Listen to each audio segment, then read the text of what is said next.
Well, good morning, everybody. I'm a bicycle retail business owner, and why would I be here today? And what am I going to share with you that's going to give you some insight in how you can run your companies and be successful with relationships with customers and focus on a lifetime value. But let me start by showing you a couple of pictures of what it is that we are so that you can kind of get a handle and understanding of what business we're in. So the picture on the left is our retail outlet, our single store. The picture on the top right is our distribution center, and the bottom picture is my best picture. It's my three most important people in our organization.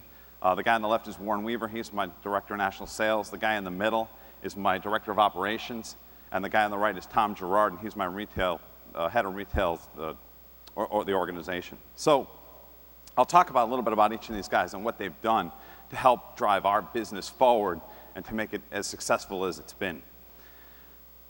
Here's a picture of the inside of our store, and we're like every other bicycle retailer that you've been in. It's not anything different. You walk in, there's bikes on racks, there's tires in the back, there's mechanics fixing bikes. So the image of what we are, you understand, you know what the inside of a bike shop looks like.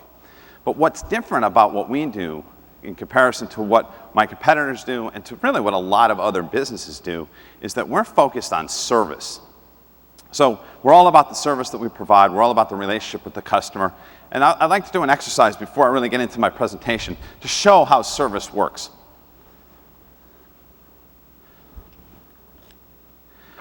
So everybody knows that service costs money. And since I really can't show you service, I'd like to give out some money because we could tie the two together. Help yourself. Help yourself.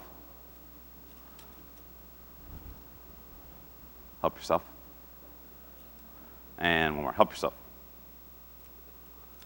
All right. So what this is a bowl of quarters that hypothetically represents the amount of service that I'm willing to spend on any one customer. If a customer comes in, they're asking for something, it seems extraordinary.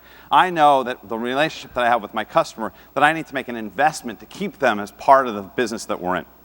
So the bowl is the amount of service that any one customer investment that we would make that's reasonable. What we found is what we think is reasonable is unreasonable to the normal consumer. And so when customers are presented with more service than is reasonable, they self-regulate. They take a couple of quarters, but they don't reach in and grab the whole bowl. And I'm going to go through and explain today what the different services and different programs that we have that represent the amount of money that we spend to fill this bowl of quarters. And the benefit of doing business with Zane's is that Zane Cycles, when you do business with us, we provide more service than what you believe is reasonable. You took them, right? Oh, sorry. Gave them to the wrong guy. How about that? So this is just hopefully an opportunity for you to recognize that there's a difference in the way that we go to market in comparison to the way that most businesses go to market, in that we're not necessarily focused on the individual transaction of the customer, but we're looking at a lifetime relationship with the customer. We've got this great big bowl of quarters that we hope will last for the lifetime of their existence with us, and that it'll allow us to build a relationship that goes back and forth between us and them, and that they continue to buy from us and we continue to service them, and over time they become less demanding on the bowl of quarters. So let me explain the different business models that we're in. So this is the business model that everybody thinks that the typical business is in. You have manufacturer, reseller, consumer, or client, customer, whatever you want to call it. Similar to the businesses that you guys are in. But we have multiple divisions of what we do. So we're looking at the service relationship with our customers a little bit differently. This is our retail model.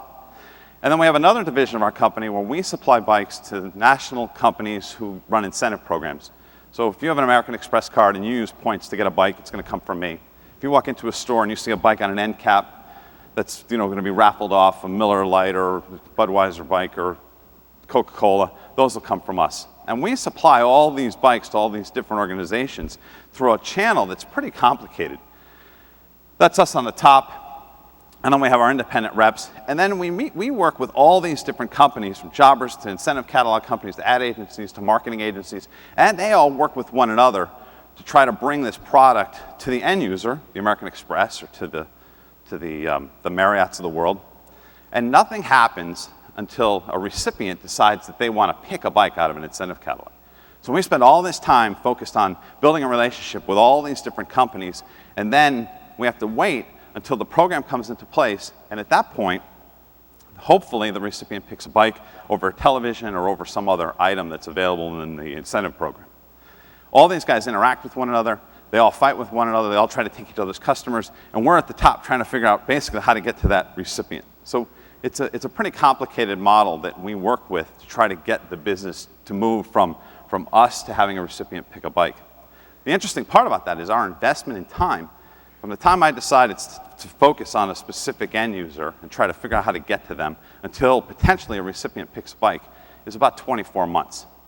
So it takes quite a while to feed that business and be able to recognize that there's an opportunity for us to fulfill a bike with this big investment. So having an understanding of the relationship that we have with our customer is really the thing that gives us a point of difference and allow us to hang in there to be able to grow the business and continue to service the recipients that we're trying to work with. Now, our business started in 1981. Our first year sales were $56,000. We've grown annually at about 23% a year for 30 years, and so this year we're going to close our books at about $20 million in sales. And that's all grown from just constantly focusing on the relationship with the customer and looking at opportunities how we can build a brand that customers want to do business with consistently. So we'll focus on the retail side of the business, and then we'll talk about the business-to-business side, because you guys have similar relationships as well, as far as having an end user that you work with directly, and then also having people who give you POs and having a business-to-business type relationship that's a little bit more complicated than just having your sales guys go in and sell an end user and then supplying the product. So what we decided in 1981 was that when I started, we were a 900 square foot store. As I said, our sales were barely anything. And the only offer that I had, the only thing that I could do differently was to offer service to differentiate my business from the 17 other bike shops that were in New Haven County, Connecticut. The 17 shops had bigger, they had better inventory, they had lower prices. So the only thing that I could do was try to create a relationship with the customers who were coming in and have them continue to come into our business. So I thought about the relationship that I needed to have with my customers. And I said, if I can interact with the product, if I can teach the customer that I'm here for them long term, and whatever they need I'll do, hopefully that'll take business from my competitors and let us capture some more market share. So as we move through the process, we developed these guerrilla marketing tactics that I like to promote in our organization. And the first one that we came up with was lifetime free service. Now, the thing I'm trying to promote here isn't that you should do my thing, because my thing works for me and you're going to find something extraordinary that works for you. What I'm trying to do is plant seeds and give you the tools to be able to understand that stepping off the edge isn't a fall off the cliff, it's really just a step down to the next step. And that you can come up with an opportunity, or you can figure out how to connect with your customer in a way that's extraordinary and allow you to really capture the mind and create mind share in your customer's experience. So lifetime free service didn't start as lifetime free service. Lifetime free service started as a one-year free service policy, because in our business, when I started, the average or the norm was that a bike shop would give a 30-day checkup with their bike. You bought a bike, you brought it back in 30 days, everything was tightened up, and the customer went off and used their bike. If the bike broke after that, there was a charge. At that point, it was like $25 an hour. Now it's about $150 an hour for labor. But it was an investment that the customer had to make. So I decided if I was going to build the bikes, and I was going to be the guy selling the bikes, and I was going to be the guy taking the bikes off the truck when they came, doing pretty much every job in the business, I knew that if I built the bike correctly, I could offer an extended warranty for free, because I built the bike correctly and I knew that there wasn't going to be anything that went wrong with it for a year. So we started to capture market share, and all of a sudden my competitors went to a year free service, because they were recognizing that they were losing some opportunities with the customers that I was capturing. And at that point I had realized that the liability of 1 year free service was pretty low, so I immediately went to 2 years free service. And then it took a couple of years for them to realize that there really wasn't a lot of demands and that they needed to compete with us, or try to compete with us. And so they went to 2 years. And at that point I said, you know what, lifetime, there's nothing better than that, so let's just offer a lifetime free service policy. We'll sell our bikes. If they break, we'll fix them. If we fix them correctly, they won't break again. If we build them correctly from the start, they won't break again. So at least we've got an opportunity to have an interaction with the customer over time, hopefully giving them an opportunity to buy from us because they're not going to my competitors, because this is the ultimate switching costs. If they go to my competitor, they have to pay. If they come to me, it's free. It's a pretty easy way to keep them coming in. So at that point, we said, that's a great program. What else can we do? So we added a lifetime parts warranty to our relationship with our customers. And this is kind of an interesting interaction because we kind of went at it with securing a relationship with our vendors and saying, or our suppliers saying, we need you to help us with this. And initially they were like, you're crazy. We're not offering lifetime parts warranties because stuff breaks. I'm like, but I'm a big customer of yours, or I'm becoming a big customer of yours, or I'm a small customer and I want to be a big customer of yours, so I want you to help me support this program. So they gave a little pushback. And ultimately, the whole thing came full circle when one day a rep came in who sells us bike helmets. And he said, he was going through our warranty bins, and he pulled out a helmet, and he said, this helmet isn't defective. There's nothing wrong with it. It's outside of warranty. I'm not going to write you credit for it. And what had happened is the customer had lost the buckle, and so they couldn't connect it. And there really wasn't anything wrong with the helmet, but the buckle was gone, and I couldn't find a buckle, so I just gave the guy a new helmet and threw the helmet in the warranty bin. And the rep said, this is ridiculous. I'm not going to write you credit. And I said to him, well, that's fine. The helmet cost $20, and it was a $40 retail helmet. And I was buying, and I had an order in hand for about $5,000 worth of helmets. And I said to him, well, you know what? I was going to give you this $5,000 order, but if you can't write a $20 credit, I don't know that I can give you the business. Oh, don't worry about it. I'll give you the $20 credit. I'm not going to walk away from that opportunity.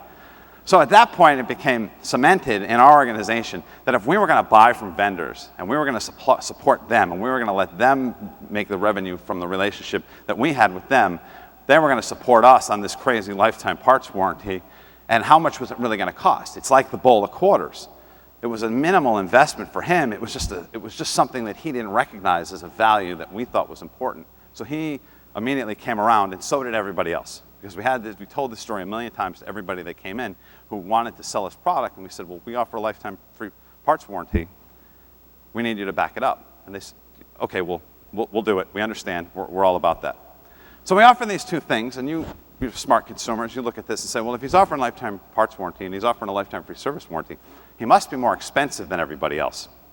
You can't offer all this service and be competitive in the market because you have to build this into the price in order to support it. So we added the third leg to our stool, and we added a 90-day price protection program. So we just basically knocked down all of the bars of indecision for our customer, because we said to them, buy it from us now, we'll take care of it forever. If anything ever goes wrong with it, we'll take care of it. And oh, by the way, if you find it anywhere else in Connecticut, now it's really anywhere else, we'll refund the difference plus 10% of the difference. Well, again, I'm not trying to have you do this in your business, but I want to give you the tools and have you think about what the benefits are to having this type of program when you interact with your customers. So this program occasionally someone takes advantage of the offering. And I'll give you the scenario. Customer's out on a ride, he gets a flat tire, he goes into a bike shop, he sees the bike that he just bought for less money. Let's say it's a $500 bike and he sees it for $450.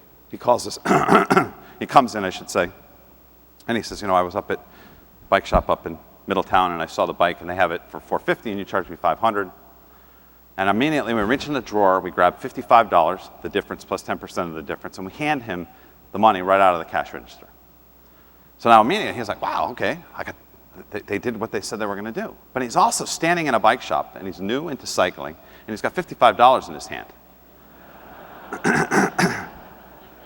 And about 7 or 8 minutes later, that $55 is back in the drawer with usually a couple of more dollars, and we basically have captured that relationship with that customer for that transaction, for the helmet transaction, and hopefully for all the other transactions that go on as we move forward. An interesting statistic about this program, and again, you think, this is going to cost us a ton of money. We give about $1,000 a year back in price protection, where we have a customer who went into one of my competitor stores. I don't know why, because we give a lifetime free service, so I got to figure out a better way to keep our customers out of our competitor stores. But still, they go into our competitor stores, and we give back about $1,000. Last year, we got $850 back immediately in the store from those customers who exercised the 90-day price protection policy. The other thing that's interesting is we've never had a customer ask for price protection twice. And this is one that's really kind of gets me, because when it comes to buying, I'm trying to buy at the best price I can to make our company as profitable as I can. So if I have an opportunity to get great service, and then I can hunt around and find a lower price, and then let the company know who offered the great service that I can get it for less, and they're going to give me back the difference, why wouldn't I do that on every transaction? And it's the same reason, and I'll talk about this later with the business-to-business side of it, is that the customer is focused on price when it's in front of them, but after time, price becomes less important, and something else becomes more important. So they continue to buy from us, they continue to support our business, but it's not based on the price that they're paying, it's based on the fact that they might have come in 4 or 5 times, gotten free service, they may have come in, had something break, and we replaced it, and all of a sudden they realize, well, it doesn't matter what it costs, if I'm only going to buy a pump once, even if my wife runs it over in the garage, because they bring it back and say this is damaged, and we hand them a new one, and they go home with the new pump that they didn't have to buy a second one, is price really the most important part of the relationship? And typically it's not, but again, some people like to challenge it, but this 90-day price protection policy has never been challenged twice by the same customer in our store. So again, if you're looking at opportunities and you're comparing it to a bowl of quarters, you see that when you really offer an extraordinary relationship with your customers, that they really do self-regulate. They don't take more than what's reasonable. They want to build a relationship where you're successful and that they're taken care of, and they're not just out to take every nickel and dime out of your organization. So we've got the customer, they're all locked in. Now we're trying to build a relationship with the customer. We're trying to create an interaction with the customer where they're doing business with us based on some reason that's not just the tires, the spokes, the carbon fiber, that they're in our business because there's something else that we bring to them. And so the program that we have is when a customer comes in our store and they need a nut or a bolt or a master link, or they need some little part, a clip or something that they need to satisfy a problem that was created somehow. They were changing the tire and they dropped the bolt and it rolled under the car and they can't find it. The master link broke on a chain and the kids want to go for a ride and they can't get the bike to work. They come in and we hand them the parts for free. We take them out of our service bin, we hand them the part, we say thanks, it's on us, we'll take care of you later, no problem. And they look at us and like, really? No charge, we've got you covered.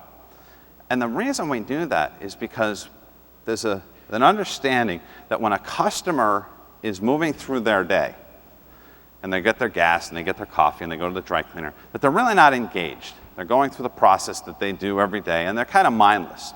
But when they have a problem, and you satisfy that problem, they're emotionally charged and they're emotionally connected.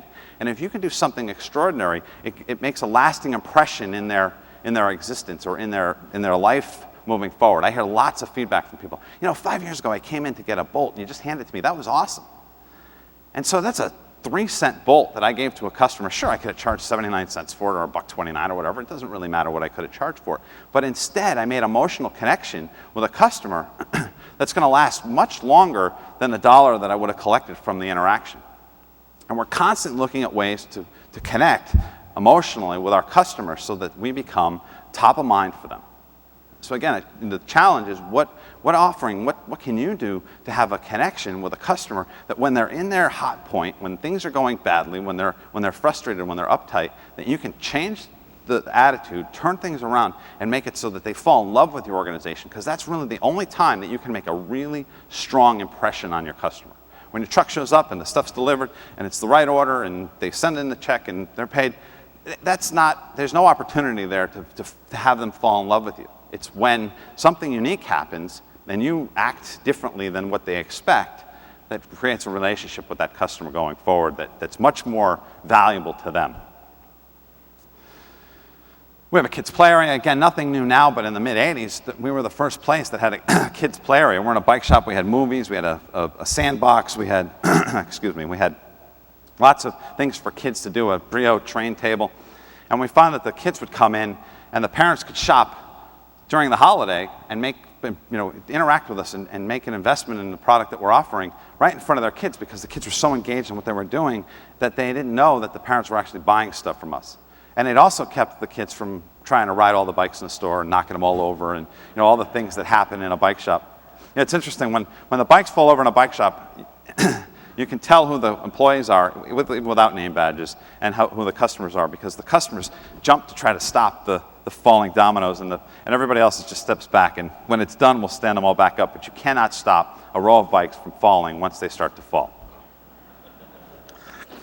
We've actually had guys in the store that we didn't know who they were, and bikes would start to fall, and they would just stand there. And my manager, Tom, would go up to him and say, "You worked in a bike shop at some point, didn't you?" "Oh, yeah." Because they didn't hop to try to stop it. So again, connections with the customer in a way that are non-traditional. We have this 14-foot mahogany coffee bar that we had built that looks into the shop of our store where the mechanics work. And there's coffee there and cappuccino and Snapple. And it's an opportunity for us to create a relationship with the customer that's unique. And obviously, you're in a different relationship. But again, it's what can you do and how can you interact? You know, we used to get Girl Scout cookies from Trek, one of our suppliers, that would just inadvertently show up in the boxes when we opened them, and everybody would gobble them down, and no one ever forgot that Trek sends Girl Scout cookies during Girl Scout cookie time, because it's a way for them to be different than all the other boxes that we opened. It gets out of hand sometimes. Guys are ordering one little piece, and they open it, and there's a box of Girl Scout cookies and a 17-cent piece that they supposedly needed to order, but so we'll have 50 boxes of Girl Scout cookies in our... But the other thing is that this coffee bar creates a relationship with the customers, not from the coffee, but from the smell. New tires, the rubber on new tires is really pungent and strong, and the smell of coffee mixed with that rubber smell gives a really great kind of aroma. So when you walk into the shop, you immediately have this like, "Oh, I love the smell of this place." And it's amazing because being in it for 30 years, I think I probably noticed it the first 5 times I walked in, but people say all the time, "God, I love coming here. This place just smells so good." And it became a deliberate exercise because we recognized that if I can make an emotional connection on smell to our business, and I can offer lifetime free service, and I can give them their money back if they find it for less, and I can do all these things, what are my competitors doing? They're out running ads on Saturdays trying to have bikes on sale. They have no emotional connection with the customer and the interaction that we have with them. And again, that emotional connection is not just the connection at retail, but it's also a connection on the business-to-business side in working with the buyers that you work with. What can you do to make them feel that you have something different and you're more important than the other providers of the things that are consistent with what you offer?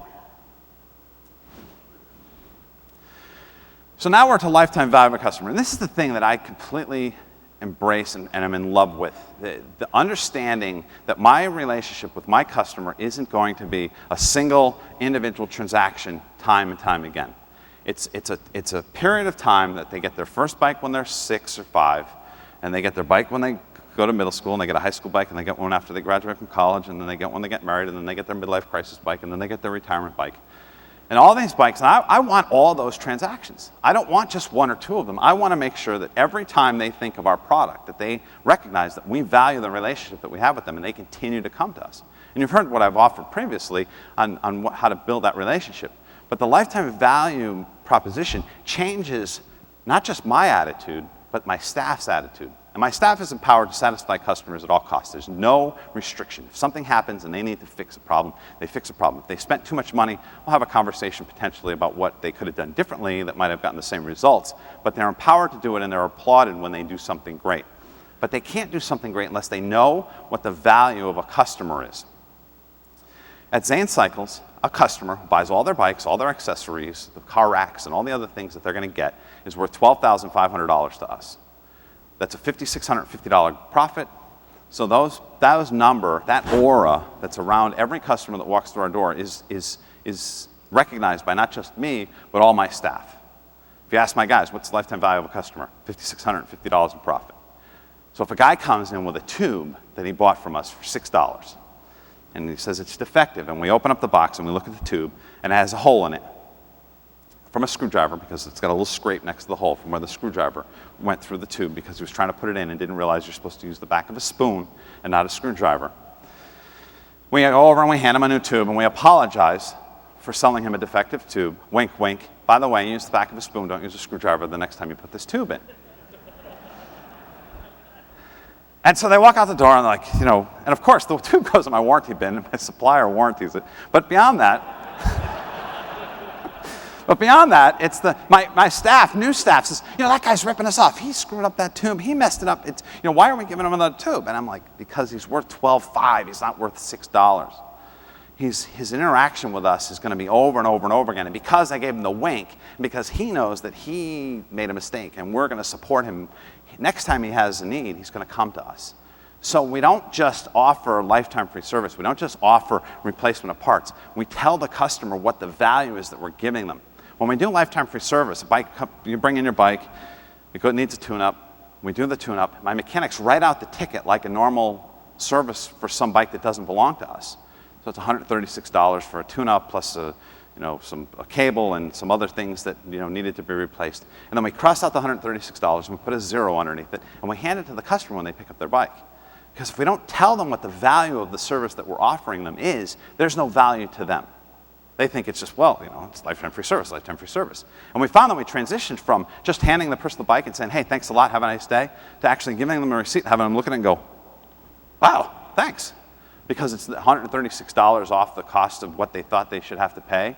It's a different relationship. So your interaction with your customer needs to be deliberate, it needs to be focused, and you need to tell them what you're doing that's extraordinary. The wink, wink, here's your free tube, instead of just handing him a free tube and letting him think that you're just naive to the fact that he put the screwdriver through it. We spend 2,000 hours a year doing what we do. There's nothing that someone comes in and explains to us that they might have done or they could have done. We know exactly what's happening and what they did in order to get to where they are.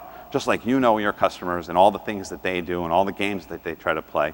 And if you let them play them, but you tell them you know the game and you're willing to let them play the game, they become, again, more loyal to the relationship. So I challenge, again, to find out what is your lifetime value. When you take a customer that's probably a B quality customer, add up all of his transactions over a period of time. Now I'm looking at a 40-year or 50-year investment for $12,500. I've been in it for 30 years. I didn't think I would ever look at something as a 30 or 40 or 50-year investment, but that's what happens when you do something for long enough. Come up with a number, tell your staff, tell your people, have them understand what the value of that customer is, what the profit is that they bring to your business, and you'll see a change in the attitude of the way that you and your staff interact with that particular customer, and then ultimately all customers, because really statistically, every customer that walks through our door has the exact same value. If they started or they fall off and I pick up a new one, it still winds up being $12,500 for basically for every transaction. Some of the other statistics in the industry for customer lifetime value, automobile dealers see a $500,000 value when you buy cars and tires and oil and all the other things that you're going to buy over your lifetime. Pizza restaurants, $25,000.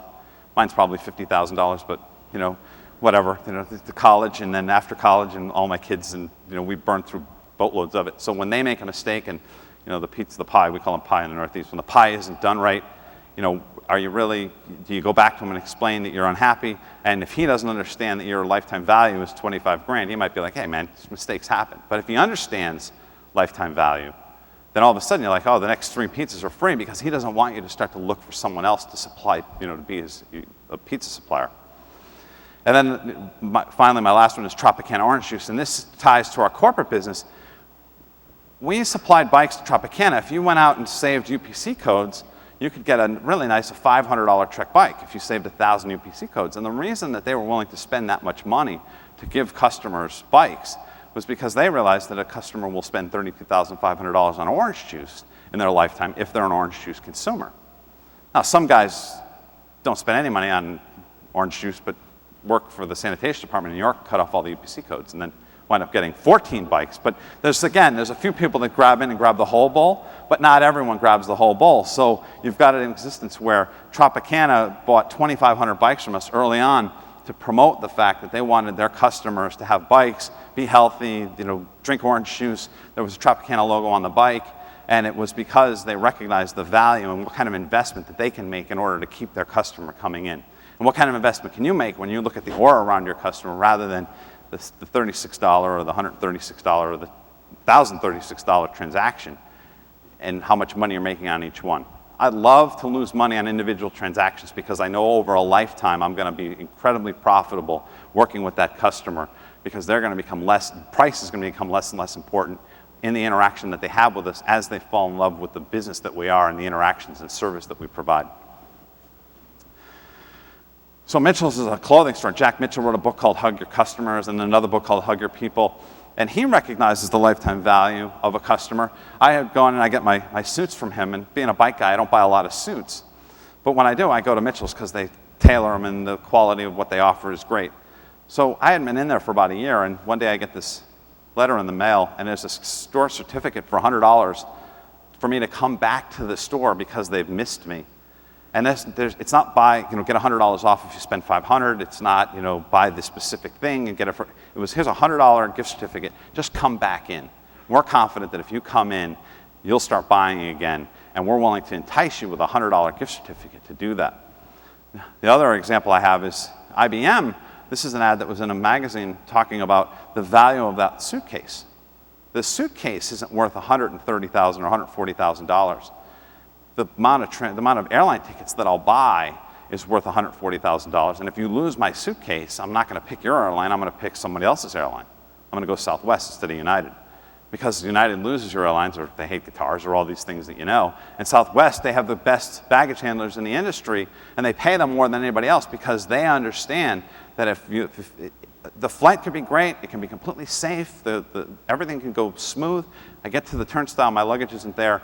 I'm rethinking my buying decisions over and over again because I'm frustrated that I lost my luggage. So what's the lifetime value of your customer worth, and how can you use that with your staff to understand that you're building a relationship that's much longer, much stronger than an individual transaction? So this is Tom. Tom's my director of retail operations. And simply put, Tom's one of those guys that walks on water and glows in the dark. He is a rock star when it comes to being in retail. He's nicer than I am. He's more attentive than I am. He likes people. Not that I don't like people, but he really is engaged with the customer. And so he's the guy who's the front line of our business, and he's the face of our business because he really is the best guy to represent what we are. I'm the entrepreneur. I'm trying to do 19 different things. I drop things and forget that I've dropped them, and he doesn't drop anything. A customer needs something, he takes care of it. And I've got great stories I'll tell you later about Tom. But this particular image, and the story that goes along with this is that one day I'm at a cocktail party, and a customer says to me, that kid's trade-in program that you have is awesome. I'm like, I have no idea what you're talking about. He goes, no, you buy a bike, and you use it for a couple of years, and then you bring it back, and you get 100% credit towards the next bike. I'm like, no way, you can't do that. And he goes, and then you bring that bike back, and you get 100% credit towards the next bike. And I'm like, dude, what are you smoking? That can't work. So then I leave the party and I get on the phone. I'm like, Tom, what's the deal, man? What's with this trade-in? We don't take trade-ins. We hate trade-ins. He goes, no, I implemented this new program, and it's awesome. People are falling in love with it. I'm like, we're taking trade-ins? What's wrong with you? He goes, no, listen. I did the math. It works out. We'll sit down. I'll explain the whole process to you. So basically how it works is you come in, you buy your first bike, 12-inch bike with training wheels, and you use it for a couple of years, you bring it back, you get, let's say it's $119. You get $119 towards the next bike, which is $149. So you pay another $40, you get another brand new bike, and then you bring that bike back, and the next bike is $229, and you bring that bike back, and you bring the $149 bike, you pay the $70 or $80, and then you get the next bike. And I'm like, geez, man, I can't figure this out, but okay, if you think it's gonna work, we'll try it for a while. Again, we'll just take the step off the edge. We don't have to jump. We'll figure out if it's something that needs to change and adapt. So believe it or not, when you look at the numbers, the cost of all these bikes adds up to about $239 or $229. So if a customer buys all these bikes and brings them all back, we've collected 100% of the revenue of what it costs us to supply these bikes. We're not making any profit, but we're whole. We're covered on the cost or out of pocket on the inventory. I said, so give me what's the back behind the scenes part of why we're doing this? He goes, well, I'm looking at the numbers and our kids' bike sales are diminishing. Walmart's up the street, they're selling lots of kids' bikes. Their bike is $79, our bike is $119. We're not going to just go to $79 because then we're just competing with Walmart in their own game. So I decided we would sell the bikes at full price, but we'll take them back, and then they can get the next bike. And actually, if we can teach kids that bikes come from bike shops, then we're able to capitalize on that $12,500 number that you keep promoting. I'm like, all right, we'll try this and see how it works. So what we came to find out was, again, another example of the bullet quarters. People buy these bikes. They say, well, I can buy this bike at Walmart for $79. Can you do any better on the price? And we say, no, it's $119 because you're going to get 100% back when you bring it back. So where's the price difference? Over time, the bikes get run over, stolen, rusty, whatever, and people don't bring them back. So what we found is only about 20% of the bikes we're selling are actually coming back into our business. So we're selling full price transactions to people who are buying bikes in a bike shop. And it's not that the people aren't coming back and buying another bike, because we're having conversations with our customers. You know, you bought that 12-inch bike, where is it? Because you're buying a 16-inch bike. Oh, we have a sibling, so we're going to pass that on to them, and we're going to buy the 16-inch bike. I'm like, well, bring the 12-inch bike back, and we'll credit you for the next bike. It doesn't really matter. Yeah, no big deal. Or, where's the bike? How come you're not trading in the 16-inch bike? My son has buddies come over, and they ride in the neighborhood, so we'll just leave it in the garage. So it's not that the people are, uncomfortable with the program or they've stopped buying from us. They're continuing to buy from us full price transactions, full price interactions for kids' bikes. And they're not bringing back the ability, or you taking advantage of the ability to trade it in, because they have needs for the product that we didn't recognize when we implemented this program. And so now our kids' bike business is astronomical in comparison to other independent bike shops. We sell a zillion kids' bikes at full price to people with the promise that they can bring them back. And then when they do bring them back, which we do, we get hundreds of them back a year, we give them to the homeless shelters, we give them to the churches, we give them to the programs where they can give them away to kids that don't have the ability to buy a bike at all. And now we've got more kids on bikes, so that hopefully someday, with our logo on them, so hopefully someday when they are in a position to buy the next bike, we're their source for that bike. So we're really built this relationship where, what can you do that creates an interaction where you only have 20% of your customers taking advantage of a program that looks like it should be a 100% program. Game-changing tactics, the things that we do differently in our business that frustrate everybody in the world of cycling. And when I talk about this is focused on our business-to-business model. This is the relationship that we have with the customer, who typically would have a points catalog and pick a bike out of a catalog and say, I'm going to pick this bike, and what size does it come in? Well, I don't know what size I am, so I'll pick the biggest one. The guy gets the bike, it's the wrong size. He calls, he needs to repack it. We need to pick it up, ship him the right size bike. So when we entered into this corporate business, we said to our customers, we're very different than what you've been used to. Our business-to-business model is to satisfy the relationship with that recipient in that little box, to make sure that they're happy, so that the investment that you've made has value in the interaction with the customer, subsequently making them more loyal to your business. Yeah, we'd rather have you just have all the sizes available and let people pick. I'm like, but nobody knows if they're a 16, 18, or a 20, or a 22.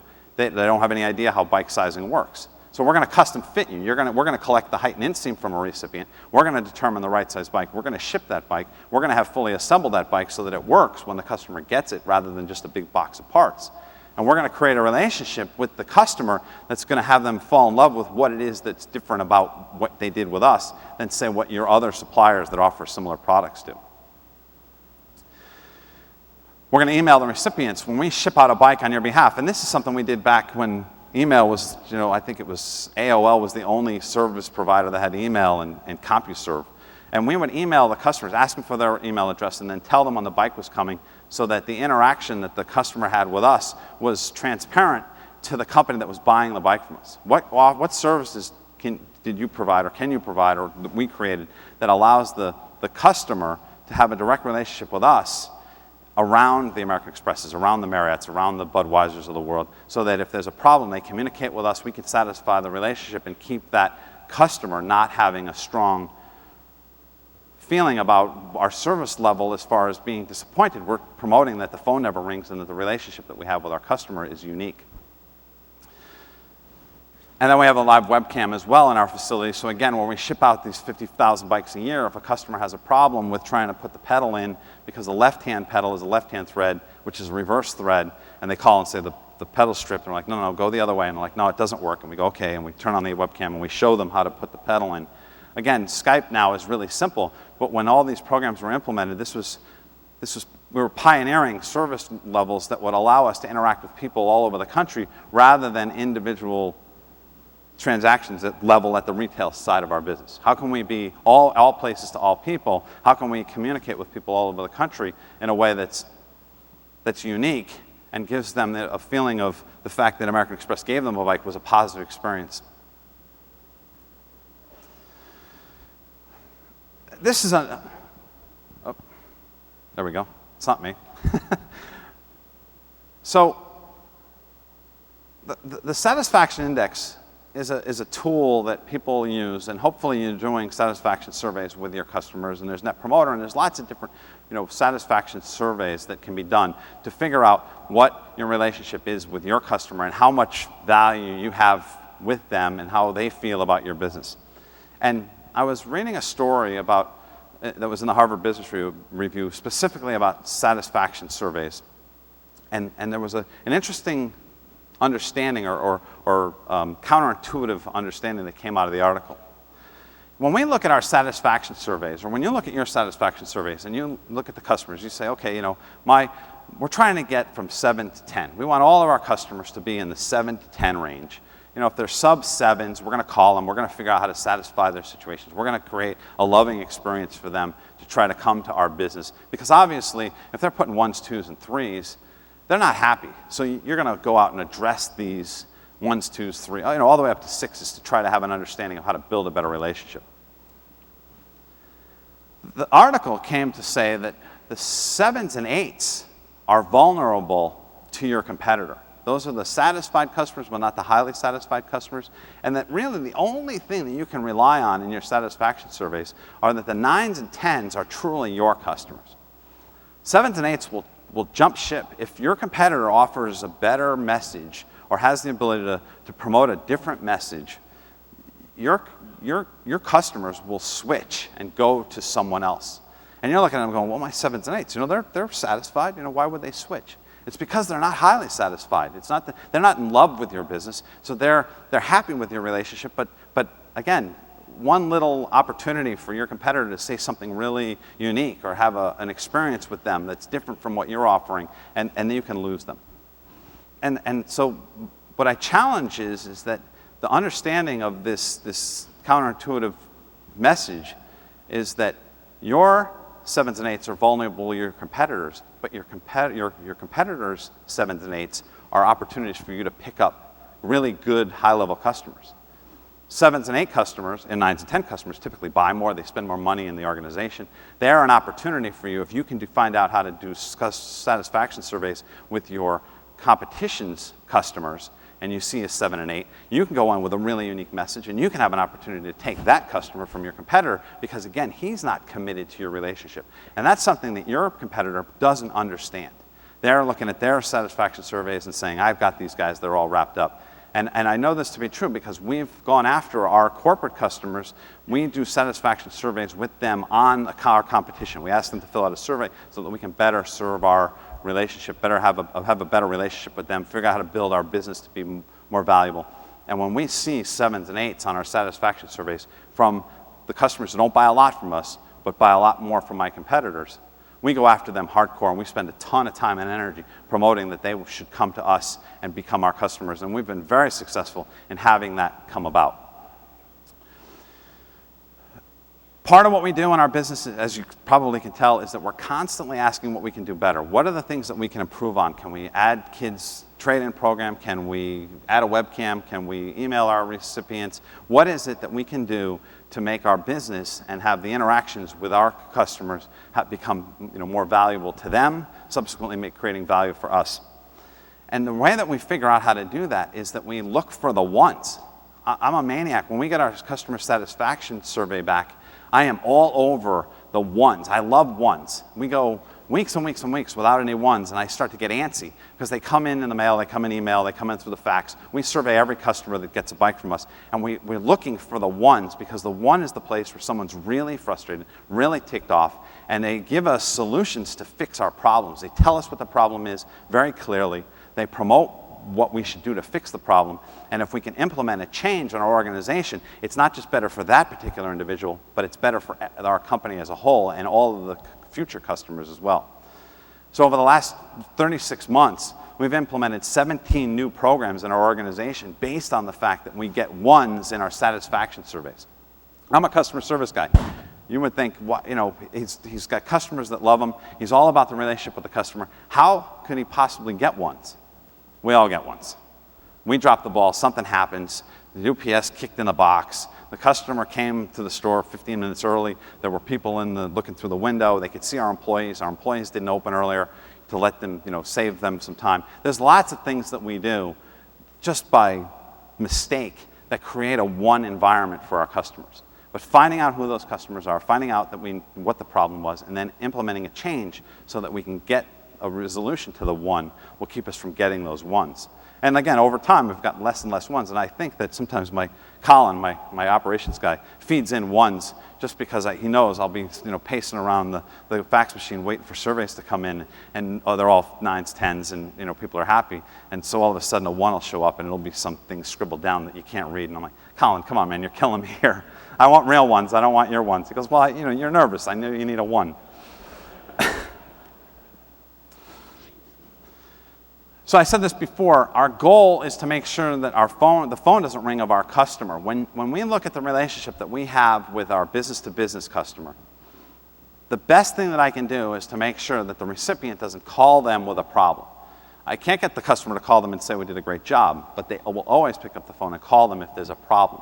So what we do is we created a relationship with the recipient that if they have a problem, they call us. Our phone number's all over the place. There's instructions to call us. Sure, we're not perfect. Sure, there's mistakes are made. But if they call us and we're able to resolve that problem, then the customer who bought from me or agreed to let us be in their program thinks that we're doing 100%, things are 100% right. And again, he knows that they're not, but he knows that we're not bothering him. And to that point, what is it that your customer needs in order for them to do business with you? And every interaction can be a different thing. They don't want the phone to ring, but maybe they want a volume rebate. Maybe they want an ad allowance. Maybe they want, something for us to show up in an event. Sometimes it's price. Our price is too high. But what I've found over time is that if I'm focused on servicing our business-to-business customers in a way that allow them to grow our volume with them, price is the thing that's least important most of the time, but it surfaces occasionally. And so let me give you a quick story. A buddy of mine runs a printing company, and he's been selling printing services to a customer for quite a while. And the woman called, and she said, you quoted me on this job, and it's $800, and I can get it done online for $400, and, what gives? And my buddy kind of, not thinking about lifetime value, said, well, sometimes people are cheaper. Why don't you just go with them because it's actually below my cost? And I said to him, are you crazy? You've been doing business with this person for a long time. You're going to let her sample your competitor.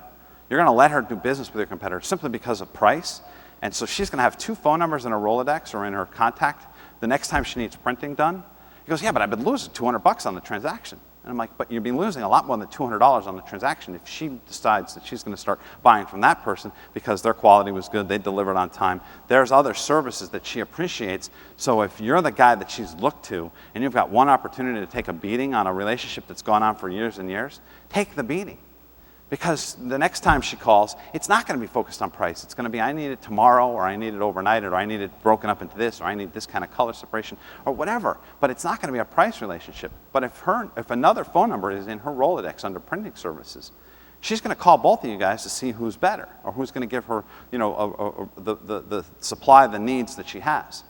So we constantly ask our suppliers or our customers, the corporate customers, what is it that you need from us? What is it that you have today that's important? And we'll make sure that we can satisfy it. And if it's price, it's price. If it's service, it's service. If it's delivery, it's delivery. Whatever it may be, we're always asking, what is it that I can do in my organization to help you look better in your organization? You're buying from me, I'm servicing you. I want you to look like a rock star to your boss. I want you to have your organization think that you're the best guy in the job because you've got the best customers, suppliers supplying your recipients. So how do we interact? How do we create a relationship? So you tell me what you need, I deliver, and eventually we'll be profitable because we know what our lifetime value is. We know how to manage keep the profit level moving in the right direction. But all I want to do is satisfy the relationship that I have with you. The customer doesn't keep us from a job. The customer is our job. Don't get wrapped up in all of the minutia of what's going on in your organization that takes you away from interacting with your customers. It can be as busy as a million emails. There's stuff that needs to get done. There's tasks that need to be resolved. There's reports that need to get read. But at the end of the day, as a principal in your organization, actually interacting with your customers occasionally is an important part of what your business is all about. And you can't you can't hide in the back and stay behind the screen and not allow you to be a frontline guy to be in a position where you're the face of the business or your interaction with them is appreciated. When I'm out on the sales floor on Saturdays with my customers, I'm not really selling that much. I'm really building relationships. My salespeople sell. I talk to them about, what are they going to do with the bike? How are they going to, this weekend the weather's nice. I can't wait to go out for a ride. You guys just retired. You're going to go on a trip and take your bike with you. I'm looking at what the product does for the customer, not necessarily what the customer is buying. And so focus on your relationships, build relationships with your customers, have a good time with your customers, and interact with them in a way that allow them to feel passionate about the relationship that they have with you. Help, the biggest problem in the industry. Who is it that is going to make your business successful, and what kind of people are going to create a service culture in your organization that are going to allow this to grow? And the thing that we find is that we hire nice people and train them about the product rather than hire product experts who are, very opinionated, insecure, have an attitude about the fact that the other product is garbage and that only our stuff is the best. We don't have anything to do with those types of people in our organization. When we interact with our new hires and go through the interview process, we're looking for people that are friendly, confident, outgoing, and all we're trying to do is have that person be a person who fits into the corporate culture of our organization. We know that over time, shadowing and the way that we go through our training, that they're going to become great employees and they're going to sell their hearts out and create relationships with customers because they're starting with a foundation of being a really nice person and not being somebody who's an expert on a specific product but is just a pain in the neck to be around. So really focus on the relationships with your employees and not just find experts to fill holes, because they can kill the culture of an organization as well. A bad employee is like a cancer in an organization because people don't want to be around them and they don't enjoy the relationship with them. But if you can build a team of fun, great people and get rid of the dead wood and get rid of the ones that people don't like, you'll find that the business actually lifts up off the ground. People will actually carry the business and have it be a better place to interact with. So I've talked about our successes and our failures, but I like to share my best failure. Our Valentine's Day massacre. So a woman comes in our store a couple of days before Valentine's Day and she says, I want to get a bike for my husband, but I can't pay for it now. I can only put down a deposit because I have to wait for my next paycheck to come. But on Valentine's Day, I'm going to take my husband out for dinner, and before we go out to dinner, I want to bring him by the shop and show him the bike. And you guys are close, so can you put the bike in the window of the store? And I'll put some balloons on it, I'll put a sign on it, this is for you, I love you, and all this stuff. And can you, do this for me? We're like, yeah, sure, that's a simple thing. We'd love to do that. Well, of course, Valentine's Day night comes. She comes to the store. She kicks her husband out of the car. Go look in the window, go look in the window. He gets out of the car, he looks in the window. He's like, what? There's nothing. What am I looking at? She gets out of the car, she looks in the window. There's no bike in the window. We forgot to put the bike in the window. She spent all this time and energy coming up with this great plan to do this great thing, and we just dropped the ball. I mean, we literally killed Cupid at that point. And worse is she had like 5 of her coworkers come to sat in the parking lot waiting to see her husband's reaction as well. I was like, So the next morning, and I have no idea that this is happening. So the next morning, I check my voicemails, and she was mad, and I had a really irate, voicemail about how we just are the rottenest people, that we wasted her time. She was trying to be creative, and we just. And so I called Tom and I said, he goes, oh, I got this message. She's crazy mad. And I'm like, yeah, I know. She left us both a message. So what are we going to do? We have to satisfy this. I mean, this is like, take the bullet quarters and just kick it over. I mean, we need to buy this woman back and make her fall in love with our business, because we truly are just donkeys for missing this thing. So I said, well, what does she owe? And the bike was like an $800 bike, a $400 bike, and she had paid $200. So there was $200 she owed. And I'm like, well, yeah, we'll just give her the bike. That'll cover it. And he goes, yeah, I know, but, we really, what else are we doing? I'm like, well, she was going out to dinner, and she was obviously ticked. So let's send her out to dinner. We'll send her to Quattro's, this really nice Italian restaurant in our community. And we'll cover a bottle of wine, the whole bit. We'll just send her out. Maybe we can recreate Valentine's Day. So we're not so hated. He goes, what about the employees? I'm like, I know, we'll cater lunch. Call Cilantro's, get lunch catered tomorrow in the store, in her office, because, they hate us too, because, we're just missed. So I was like, I said, all right, let's do this. Let's let her know what we're going to do and go through the process. He goes, you know what, I'm going to bring the bike over to her house tonight. I'll fit the husband at home. They don't have to come in the store. And, I'll tell her we're going to send her to dinner, and then we'll tell her about lunch tomorrow and stuff. I said, great, call me. Let me know how it goes. So the day progressed, and it's like 6:30 or 7 o'clock, and I look down, and I have a voicemail. I guess I didn't see the call come in. And I listened to the voicemail, and it was a simple voicemail. Dude, she kissed me. So you have a relationship with the customer.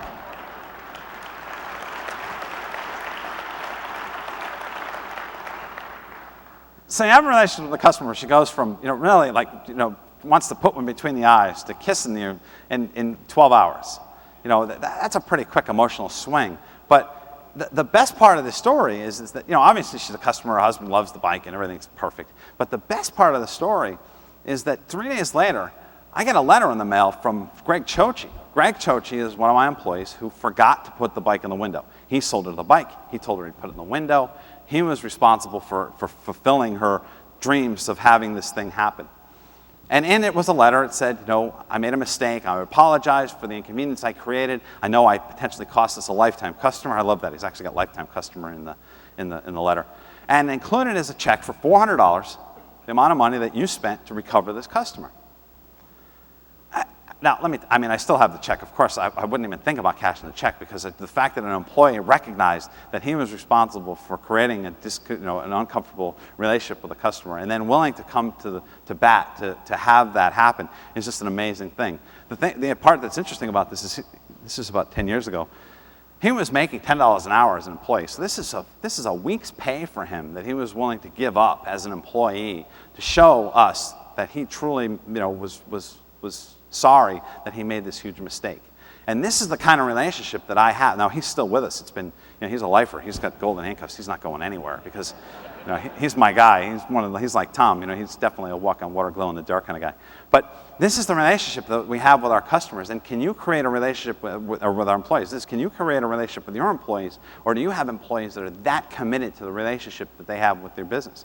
And that's what I ask is, how do you find people like this, and what can you do to empower your people to feel that, one, they're empowered to do the right thing, but then, on top of that, they have ownership at a level that will allow them to do this type of action to show you how valuable they are to your organization. We have a motto on our organization. It's the only difference between us and our competition is the service that we offer. We're not about the product. We're not selling tires and tubes. We're not selling rubber. We're selling the relationship that our customers have with our products. We're selling the relationship that our corporate buyers have with our organization to make them look good. We're servicing the customer in a way that is about the relationship and not about the physical product that we're offering from our organization. One of my friends, Len Berry, who's a thought leader when it comes to service. He's the head of the Center for Retail Studies. He wrote a book called Discovering the Soul of Service. My favorite quote out of his book is, "Great service not only improves business, but it improves the quality of life." If your business is a great service provider, the people in your organization are happier, your customers are happier, you're happier, and it's just a fun place to be. So again, the challenge is how can I plant seeds? What opportunities can you grow that will allow your business to become this service business that's awesome and will allow for the business to grow based on a relationship that's lifetime value rather than a transactional relationship. Now, if you've appreciated the presentation, I wrote a book. It came out in March. It's called Reinventing the Wheel, The Science of Creating Lifetime Customers. There's lots of stories in it. It's the same style as I present. It's what we did or what we do and how we got to that point. And it's not that I'm out to sell books, because I wrote this book as a training manual for my employees. I also wrote it as an entrepreneurial book for people who want to figure out how to be in the service business. But because I'm a service guy and because I'm a relationship guy, the offer that I have to everyone that I meet who I introduce the book to is that if you buy the book and it's not one of your top 5 favorite business books, send it to me. I'll send you your money back. I'm completely committed to the fact that I don't want this on your shelf if you don't feel there's value in it. And of course, because I'm a service guy and because I'm a lifetime value guy, if you buy this book and you find that it's too arrogant or too uptight or whatever, you just put it in an envelope, send it back to me. I'll send you your money back, no questions asked, because that's the relationship that I'm looking to build, not just with our business, but with our book, with my interaction here. All of the things that I want to do is to lead by example. So if you can follow and become a great service company, I'll be honored to have you as a friend. I thank you for your time. I appreciate your listening, and thank you very much.